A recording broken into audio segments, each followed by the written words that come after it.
احنا سمعنا عن احتمال يطلع اعلان دستوري على هذه الوثيقه. سمعنا كده. حصل التهديد، ثم بعد كده يبقى كلام الدكتور قال مظبوط، ان احنا النهارده لما حصل التهديد بهذه المليونيه ونزلوا في الشارع، ما حدش بيتكلم على الوثيقه دي النهارده وكانها لم تكن، وخلاص بقى الانتخابات بتخلص. ما هي سقطت بسبب التهديد، بسبب تهديد الاغلبيه، بسبب تهديد الاغلبيه. لا لا لا لا الشعب ما استفتاش عليها، انا اسف. حسبت على ايه؟ على ده يا راجل، ده انت راجل حزب الاغلبيه.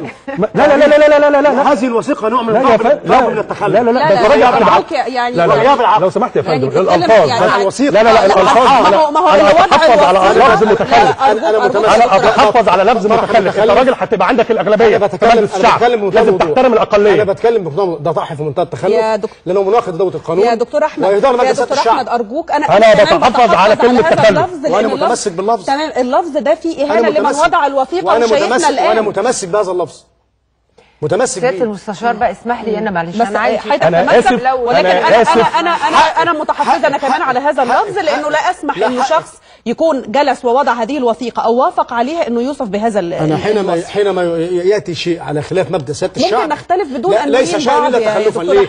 مش ممكن نختلف من غير ما ننهين بعض. ده تخلف. لا يعني لا، انت شايف ان الكلمه دي شايف ان الكلمه دي المشاهد لما هنتكلم كده في البرلمان لما هنقول راي مش عاجب هيتقال تخلف.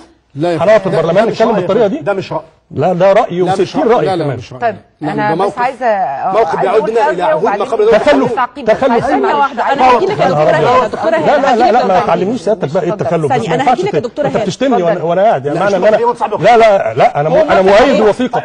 انا الحزب بتاعي مؤيد الوثيقه. لما تيجي تقول لي انا متخلف، انا ارى وثيقه يعني تحب غصب دوله الديمقراطيه. تحب حضرتك اتهمك اتهامات ان انت نزلت عشان المادتين 9 و10 زي ما قيل، ولا علشان المبدا؟ بص حضرتك، عشان 9 و10 عشان المبدا. عشان المبدا اللي هي مبدا ايه؟ ما هو في مهطات. انت حر بس متكلم. مش المحتوى، انت مصمم متكلم، مش المحتوى، المبدا نفسه. فكره ان تاتي لجنه من افراد تعين نفسها مالكه للحكمه من دون الشعب وتفرض عليها ترى انها فيها مصلحه. انا قلقان على البرلمان، انا قلقان على البرلمان. مثلا في الدستور الالماني مش عاملين 20 مين اللي عمل ده؟ مين اللي عمل ده؟ 20 مبدا. هل دي لجنه عملته وفرضته على الشعب ولا الشعب اللي عمله؟ وفي ماده هو الشعب احنا اتكلمناه في البتاع. ودي حضرتك بتتكلم باسم الشعب دلوقتي. لا بيتكلم في الشعب خلاص. لا بتقول دلوقتي ده انت حكمت كمان.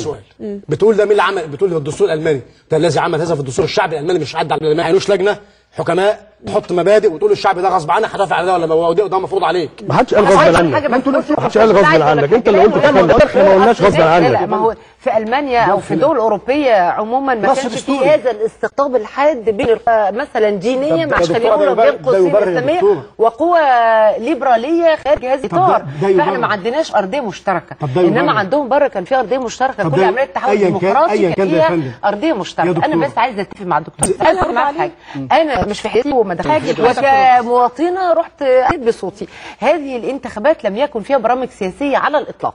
هي كان فيها ال40 عاش في حاله من وما نقدرش ننكر ابدا الثقافه الدينيه اللي كان النظام اصلا بيغذيها على اساس ان هو يترك المجال الفضائي والاجتماعي والثقافي الى اخره وكل التعبئه والمساجد للقوى الاسلاميه بحيث ان هم يتركوا له الكرسي الكبير بتاع الحكم. ده كل ده معروف، وبالتالي القوى الدينيه كان عندها اوريدي تصويت تلقائي بالمجان بدون تقديم برامج. ما انا مع دكتور احمد سعيد لما بيقول انه انا ما اعرفش البرامج اللي لحد دلوقتي هتبقى ايه. كل اللي احنا نعرفه او كل ما هو شائع ان برامج الاخوان او برنامج الحزب الحريه والعداله بيتلخص في مسائل مثل حجاب المراه والفصل بين الجنسين ومنع الخمور والربا في البنوك يعني هو ده الشائع. ما هو لو كان في برنامج فعلا انتخب حزب الحريه والعداله على اساسه ما كانش هيبقى فيه هذا الخلط والغموض.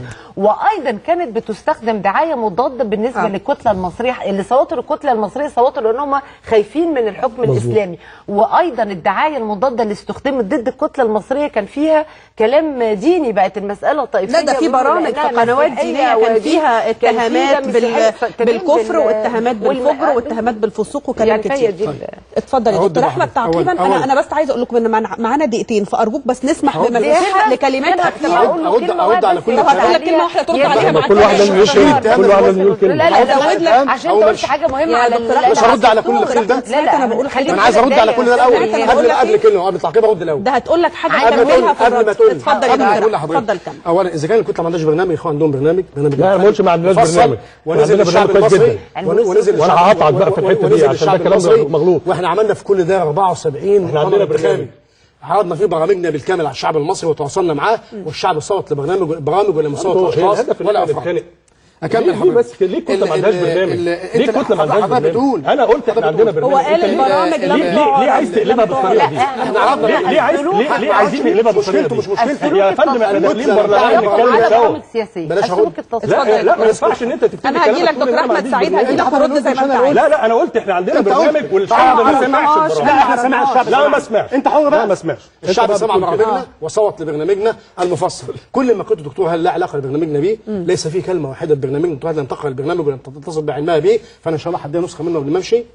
لا ما فيش ولا كلمه من اللي قالته الدكتور اطلاقا. يصل في برامج اقتصاديه وتنمويه واجتماعيه وتعليميه وسياسيه وشكل الدوله والبرلمان وكل ما يتعلق والدستور وكل ما يتعلق بكل ده. الوثيقه موجوده، بقول لك في كل حاجه في العالم، ده كلام غير صحيح بالمره، ليست موجوده في اي مكان في الدنيا واتحدى. الدكتور هاي بتقول ان المشهد الانتخابي كان المساجد وغيره لم يحدث اطلاقا، لم نستخدم في حاله واحده حزب الحريه الحدث كان حزب الحريه مش حد ثاني، لم نستخدم لا شعارا ممنوعا قانونا ولم نباشر دعايه ممنوعه قانونا ولم نستخدم مسجدا ولا دار عباده ولا مؤسسه عامه، انضبطنا بكل احكام القانون والدستور في مباشره دعايه الانتخابات. في النهايه الانتخابات اكبر انتخابات خرج فيها الشعب المصري. اول مره في التاريخ من يوم الفراعنه 67% من الشعب المصري ما كانش في انتخابات ايام الفراعنه. انا بقول لك ده زي ما ادى كلمه رئيس اللجنه العليا للانتخابات مش كلمتي.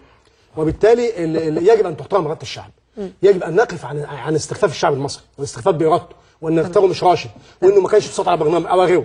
ايا كانت اراده الشعب يجب ان ننحني لها، لان احنا يا اخواننا في مرحله تاسيس دوله. اكيد ما لم نحترم قيم القانون ومبادئ الدستور وقيم الديمقراطيه الحقيقيه سنسقط فيه هو أسوأ مما كان اسقطنا فيها مبارك. مبارك عمل ايه؟ كلمه واحده. تمام. وصل رد حضرتك. كلمه اخيره دكتور احمد، كلمه اخيره دكتوره هاله، اتفضل. كلمه اخيره، يعني حضرتك قلت تخلف او اتهمت اللي عاملين الوثيقه دي بالتخلف.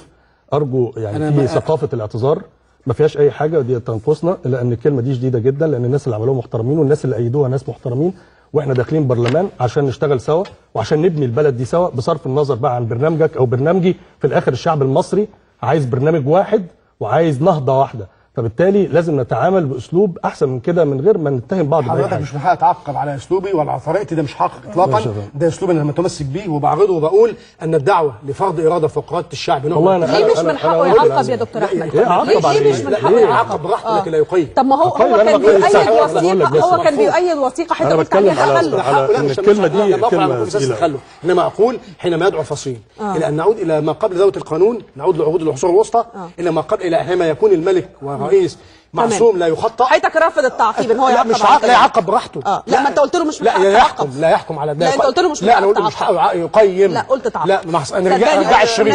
نرجع الشريط واتحدى حضرتك. قلت تعقيب. لا ما انا باخد تعقيب. انا بقول واذا قلت بص واذا قلت تعقيب انا اقصد التقييم، ليس من حقي ان اقيم كلامي، من حقي ان اعقب عليه. وحضرتك بقول ان الذي يفرض وثيقه تعود بنا العصور الوسطى هذا تخلف وعوده بالمجتمع للعصور الوسطى. مصمم عليها طبعا مصمم عليها، لكن الموقف السياسي منها ده حقوق حق. دكتوره هاله عندك كلمه اخيره اتفضلي. كان عندي دي يعني هي قضيه اخيره وسؤال اخير بس ما كانش هيرد، انما عايز اقول له ان الا ترى اننا عندما قررنا الانتخابات اولا قبل الدستور اننا نلعب لعبه الان بدون قواعد؟ ده غير صحيح. طيب هل تتصور أن الفترة القادمة لن يكون فيها صداما بين القوى الإسلامية وغيرها من القوى المدنية وبينها وبين المجلس العسكري ربما، لأننا سنختلف عن ماهية أو طبيعة الدولة القادمة، النظام السياسي هل هو برلماني هل هو رئاسي، وعلى أي أساس ننتخب رئيس الجمهورية؟ يعني في أشياء كثيرة جدا كان يجب أن توضع عليها قواعد قبل أن نلعب. نحن الآن بنلعب دون قواعد، زي اللي بيدخل مباراة في الكوره وهو ما فيش قواعد للعبه، وبالتالي احنا شايفين بقى في حاجه بتطلع في الاوف سايد وحاجه في الجول وحاجه وهكذا. رد صريح هو على الكلام كان دورها لي بس المهم ده.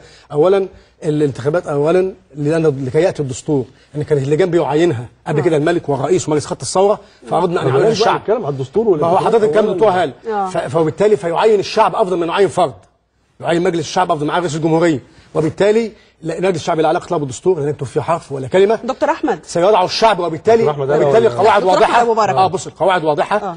ما فيش نظام سياسي بيبنى بلا قواعد. دكتور احمد ابو بركه، حضرتك ما نزلتش انتخابات مجلس الشعب المره دي. ايوه نعم.